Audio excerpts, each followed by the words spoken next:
अस्सलाम वालेकुम नाज़रीन, मैं शुएब अली उमरानी ऐं तव्हां ॾिसी रहिया आहियो BR टाइम न्यूज़। सभ खां पहिरियों शामिल कंदासीं हीअ रिपोर्ट।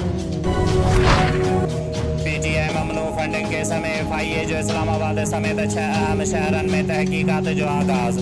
साबिक़ स्पीकर क़ौमी असैम्बली ऐं पंजाब जे साबिक़ सूबाई वज़ीर मियां महमूद रशीद समेत 11 ॼणनि खे तलबीअ जा नोटिस जारी। ममनू फंडिंग जे लाइ इस्तेमालु थींदड़ बैंकुनि खे बि नोटिस जारी। इमरान खान खे बचाइण वारनि उन जे मथे तां हथ खणी छॾियो आहे। इलेक्शन कमीशन जे फ़ैसिले सां इमरान खान बि नाअहल थींदो ऐं उन जी जमायत ते बि पाबंदी लॻंदी। नून लीग जे रहनुमा जावेद लतीफ़ जी दावा। हुन चयो त जीअं जीअं इमरान खान जो असली चहिरो नज़र अची रहियो आहे, उन जा फ्रॉड अवाम में नुमाया थी रहिया आहिनि। उहो वक़्तु परे न आहे जॾहिं PTI जी टिकट वठण वारो केर बि न हूंदो।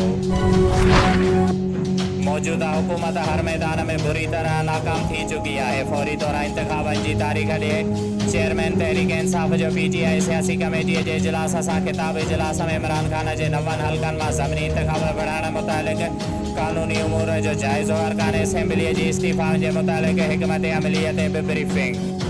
शुएब अली उमरानी खे ॾींदा इजाज़त। वधीक ख़बरुनि ऐं अपडेट्स लाइ ॾिसंदा रहो BR टाइम न्यूज़।